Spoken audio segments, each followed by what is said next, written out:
UFC에는 뛰어난 복싱을 가진 파이터가 많습니다.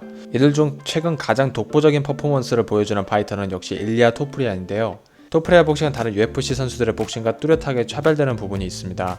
그 부분을 다루기 전에 먼저 UFC 복싱의 메타 변화를 되짚어 보겠습니다. 초창기 UFC는 그래플러가 완전히 지배했습니다. 주짓수나 레슬링에 대한 제대로 된 대처가 어려웠던 타격가들은 그라운드에서 완전히 속수무책이었죠. 그런 타격의 암흑기를 지나면서 점점 주짓수가 기본으로 장착된 선수풀이 늘어났고 그라운드 스킬이 점점 상향 평준화되면서 뛰어난 타격가들이 등장하기 시작했습니다. 이때만 해도 복싱은 꽤나 제한적으로 사용됐습니다. 진짜 복싱 매치처럼 복싱 거리에서 주먹을 주고받는 경우는 많이 없었죠. 주먹을 주고받고자 한다면 레슬링을 각오해야 했습니다. 주먹거리는 많은 경우 드잡이로 이어지면서 클린치 상태로 넘어갔기 때문입니다. 그래서 디펜스 레슬링으로 레슬링을 거절하고 타격 싸움으로 끌고 가거나 혹은 상대가 타격이 우세하다면 클린치를 건 뒤 더티 복싱을 거는 것이 흔히 보이던 복싱의 활용이었습니다. 이 중 전자는 극단적인 거리 조절을 통해서 아예 레슬링 거리를 주지 않으면서 각종 킥과 카운터로 상대를 KO시키는 입식 타격을 MMA화 시킨 스타일로 발전했는데 대표적인 스타일이 앤더슨 실바, 이스라엘 아드사냐, 코너 맥그리거, 션 오말리 등이죠. 이들은 스타일 특성상 인기는 많지만 결국 접근을 허용하면 그래플링에 대한 약점을 뚜렷하게 보이는 경우가 많았습니다. 그렇게 아무리 상승 주가를 달리고 있을지라도 엘리트 그래플러를 만났을 때 경기력에 대한 의구심이 커리어 내내 뒤따랐고 대부분 그 의혹은 사실로 드러나는 경우가 많았습니다. 또 더티 복싱은 사실상 랜디 커투어 이후로 역사의 뒤안길로 사라졌습니다. 클린치 상태에서 주먹을 나누는 것은 체력을 많이 소진하고 또 완전히 유리한 포지션도 아니기 때문에 상대에게 여전히 타격을 허용할 소지가 있어서 이를 고집하기보다 테이크다운으로 속행하는 형태로 진화된 겁니다.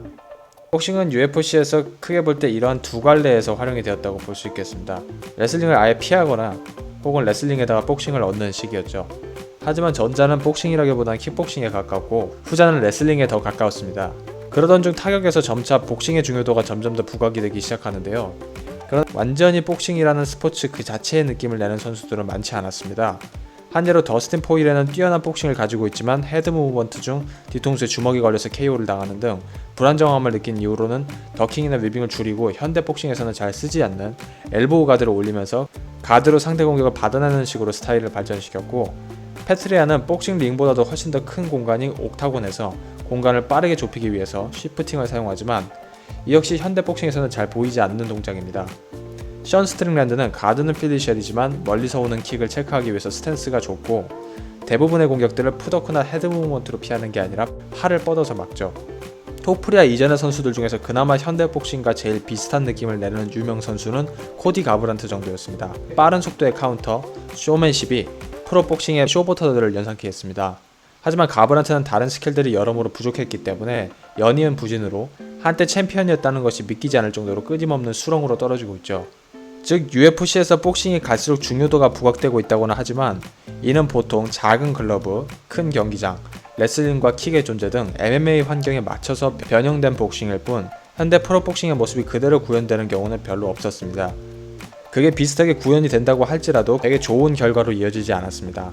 이 점이 토프리아가 다른 점인데요. 토프리아는 조 로건 팟캐스트에서 자신은 MMA 훈련을 하지 않는다고 밝혔습니다. 트레이닝 캠프 이전에 그는 복싱 훈련, 레슬링 훈련, 주짓수 훈련 등을 따로따로 세션을 가지면서 훈련한 후 트레이닝 캠프에서 그 스킬들을 활용하여 훈련한다고 밝혔죠. 이전까지의 선수들이 배운 복싱은 MMA식 복싱이었습니다. 킥, 엘보, 클린치, 테이크다운 등 모든 것을 감안하여 조금씩 절충한 안전한 버전의 복싱이었죠. 그런데 토프리아가 경기를 이끄는 기본 폼을 보면 이런 절충안을 별로 신경 쓰지 않는다는 것을 볼 수 있습니다. 그의 복싱 폼을 보면 훌리오 세자르 차베즈와 마이크 타이슨과 상당히 유사합니다. 상대 공격을 머리로 피하고 강한 파워샷으로 카운터 치면서 거리를 돌파하고 상대를 몰아놨을 때 바디샷을 치죠. 흔히 스워모라고 불리는 극단적인 인파이터 복수의 모습입니다. 아직까지 모패라고는 하지만 이런 어프로치가 토프리아를 위기로 몰고 간 장면이 상당히 많습니다. 예를 들어 흔히 토프리아 레슬링을 평가절하 하는 데 있어서 언급되고 나는 브라이스 미첼전을 보면 토프리아는 미첼을 시종일관 압도하다가 미첼에게 테이크다운을 당합니다. 그 이유는 그가 미첼의 펀치에 맞춰서 특유의 헤드 무브먼트를 통해서 회피하려고 했기 때문입니다. 미첼은 복싱으로 속이고 레슬링을 걸었지만 토프리아는 아직 복싱에 머물러 있었던 겁니다. 토프리아의 복싱 스타일과 마찬가지로 모든 타격 스킬에 있어 필수 불가결한 요소는 바로 빠른 체중 이동입니다. 그리고 체중 이동이 일어나는 그 순간에는 아무리 테크닉이 좋아도 테이크다운에 불리할 수밖에 없죠. 자이 허버트전에서 역시 허버트가 그 헤드 무브먼트에 맞춰서 킥 카운터를 내자 대응하지 못하고 크게 타격을 당한 모습이 있었습니다. 그럼에도 불구하고 토프리아는 연승 가도를 달리면서 두 체급에서 챔피언을 달성할 수 있었습니다. 왜냐면 테이크다운을 당해서 설령 넘어진다고 해도 피니쉬를 당하지 않을 만큼의 충분한 서브미션 디펜스 능력을 가지고 있고, 설령 킥으로 다운을 당해도 어찌저찌 버틴 다음 라운드에 펀치 한 번으로 기절시켜버릴 수 있는 파워가 있었기 때문이죠. 다른 올라운더 파이터들이 복싱을 안전한 운영수단으로 이용한다면 그는 KO 파워를 앞세워서 상대를 초살시키기 위해서 복싱에 올인한 뒤 다른 스킬들을 혹시 모를 불상사를 위한 안전장치로 활용하고 있습니다. 앞으로 그의 다음 행보가 어떻게 될지 궁금합니다.